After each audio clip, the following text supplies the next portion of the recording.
When we have politicians who come on stage, they reveal a side of themselves that we never maybe seen before. We know them from the arena of parliament, we know them from debate and sometimes even argument amongst each other, but we often forget the people behind those faces and the people behind those names. Please welcome on stage from the opposition, Giovanni Origo.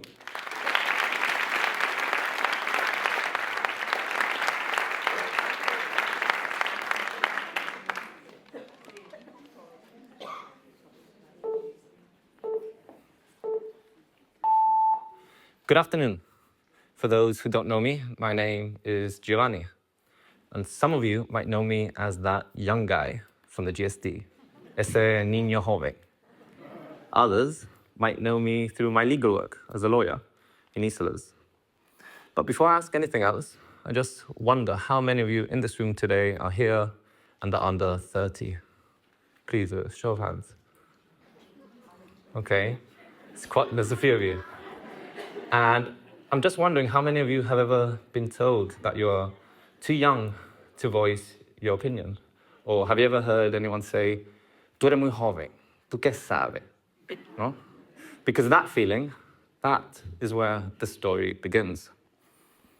When I first thought about getting into politics, I didn't ask myself whether I was old enough. I didn't ask myself whether I had enough experience. I asked myself whether anyone would be taking me seriously. ¿Qué pinto yo aquí? And I think this is a question that many young people might be asking themselves and get put off by participating in politics.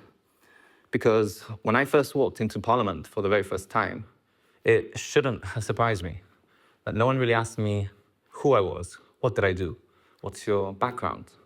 But everyone did ask me how old I was. Niño, ¿qué edad tienes tú? Not out of malice, but out of habit. And it felt as though I was being judged just by simply being younger than everyone else. But of course, on the one hand, you had seasoned politicians like the father of the house, the Honorable Sir Joe Bossano, who at 84 years old at that time was serving his 51st year as a politician. Y después estaba yo, con 29 años, doing my first ever parliamentary session. And then just looking back now, I realized that none of that should have really mattered. I took a risk, I put myself forward, and I earned a seat at the table. But then that moment, I did realize something very important, that age doesn't just shape expectations, it shapes access.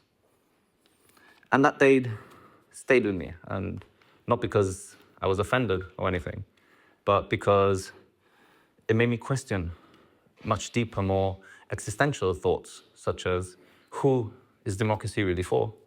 Or who do our political institutions assume belong in the room and should have a seat at the table? And I asked myself these questions knowing that young people are one of the largest demographics in the world. Those of us who are age 30 and under represent 50% of the world's population. But we represent only 3% of the parliamentary seats worldwide. And what this means is quite simple. It means that those of us who are going to live the longest with the consequences of today's decisions are the ones least represented in making them. So let's just sink in for a moment. This underrepresentation, in my view, is not due to disengagement. On the contrary, I think that young people are often more motivated and politically engaged than the older generations. But yet we continue to hear that young people are disengaged from politics. Ellos pasan, le dan igual. But I don't believe that. I believe that young people are disengaged from politics, which doesn't engage them. And therefore, apathy is not the problem. In my view, access is. And the solution is to widen the doors. Because democracy doesn't weaken when more people take part. It strengthens. But yet, when we continue to talk about politics and decision-making, there's this often unspoken assumption that power, decision-making, and authority belongs to those who are older than us, as if this is something that you would acquire with age, that wisdom only comes after decades of experience. But history does tell us a different story. Some of the most enduring changes that we've experienced in the modern world today were not started by those at the end of long careers. They were started by young people who had an idea, a vision, and they wanted to speak up and acted on it. They didn't wait until they had any formal authority, and they didn't wait for anyone else to give them permission. But what they had was a conviction and a fresh perspective. For example, at just 21 years old, Steve Jobs co-founded Apple from his parents' garage, completely revolutionizing and changing the way that we work and how we communicate. At 19 years old, Mark Zuckerberg launched Facebook from his university halls, forever changing the way that we carry out social communication, for better and for worse. And the key point is that none of these people had decades of experience underneath their belts. They were simply young and had the courage to act on their vision. But youth impact is not just limited to technology. Some of the most powerful examples of activism comes from the political space. For example, Malala Yousafzai was only 15 when she was campaigning for girls' educational rights, and she was nearly killed by the Taliban just for doing so. And only 2 years later, she became the world's youngest Nobel Peace Prize winner in our history at 17, reminding the world that courage doesn't wait for permission or your 18th birthday. At 17, yo creo que todavía estaba en el sabana bailando, bebiendo, pasándolo bien. Greta Thunberg, another household name. At 15 years old, she started her campaign for climate change, where she stood outside of Parliament, solita, nadie más. And this single act of defiance then grew into a global movement where she mobilized millions of young people to fight against climate change. And together, they made climate change be taken seriously within the international political space. And all these individuals I've just mentioned acted precisely because they were not given a seat at the table.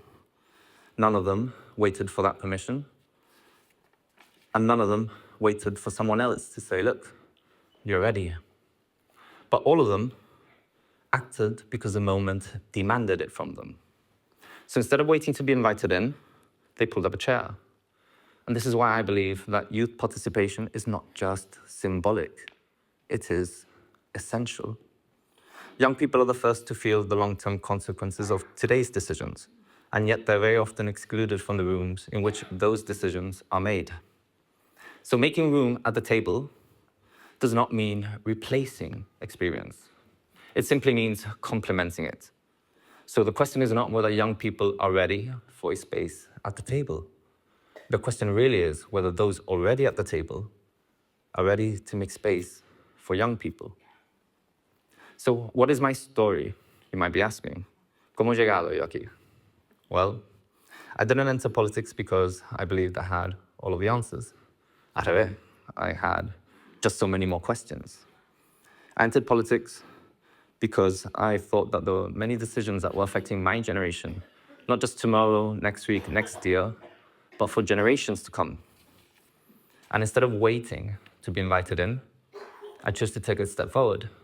I put my name in the local executives for a local political party, and I was chosen. I voiced my opinions on issues which really mattered to me most, and I took control of those things that were within my remit. After a few years in this executive, the elections came, and I was strongly encouraged to put my name in the hat to be considered as a candidate. At first, I hesitated. I think like any normal young person would. Me entró un miedo por dentro, no te voy a imaginar.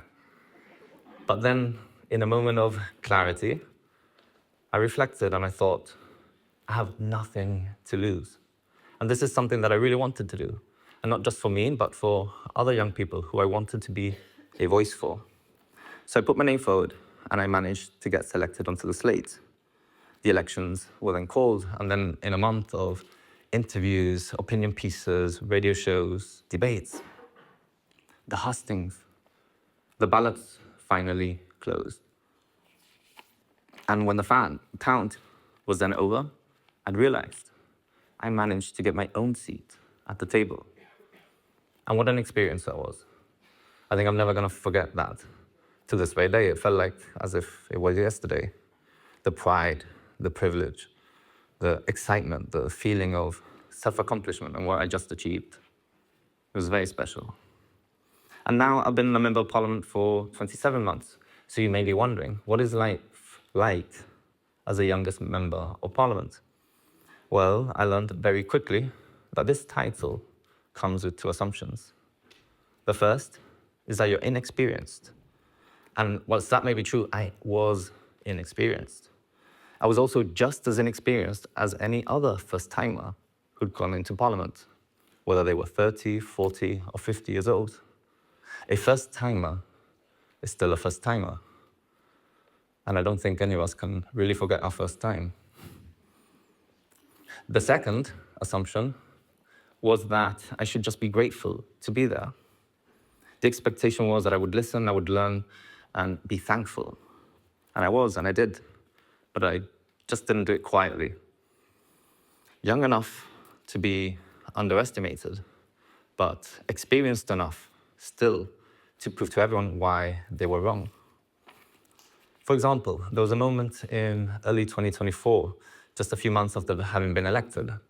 I was invited to form part of this select committee of the environment to discuss policy from a cross-parliamentary group.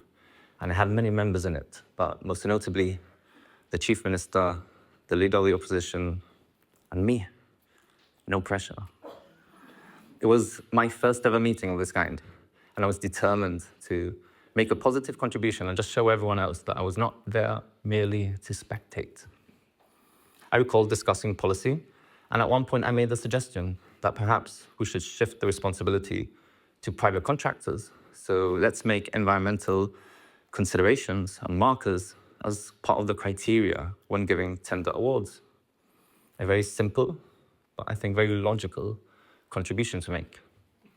A few weeks later, environmental factors were now forming part of the criteria to award contracts to private developers. It appeared that my suggestion was fully taken on board. And it just goes to show que ese niño joven del GST still had a positive contribution to make in a room full of seasoned politicians. So I want to speak briefly about experience. Let's be clear, experience does matter, but age is a poor substitution for this. For decades, we have assumed that time automatically produces wisdom, that years lived equals understanding and provides relevance. But in 2025, that assumption no longer holds true. The world changes too fast, technology evolves too quickly, social norms shift too widely. And many of the challenges that we face today did not exist a few generations ago. But let me be clear, this is not a story of young versus old. This is a story about how different generations can come together and complement each other, how we can combine energy with perspective and innovation with insight.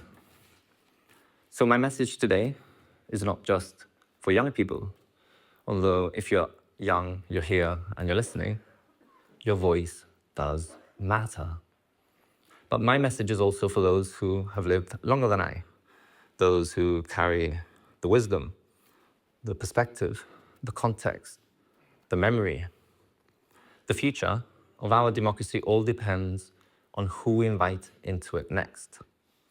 Gibraltar has always stood for resilience, but resilience is not about standing still. It is about making space for that next generation to come in and help carry that weight. And as I look around this room, I can no doubt say that the future already seems to be here. So our responsibility now is to make sure that there's a seat for them waiting at the table. Because if we believe that young people need to participate in politics, we need to invite them in. If we believe that we should be more inclusive, then we need to make space for those new voices.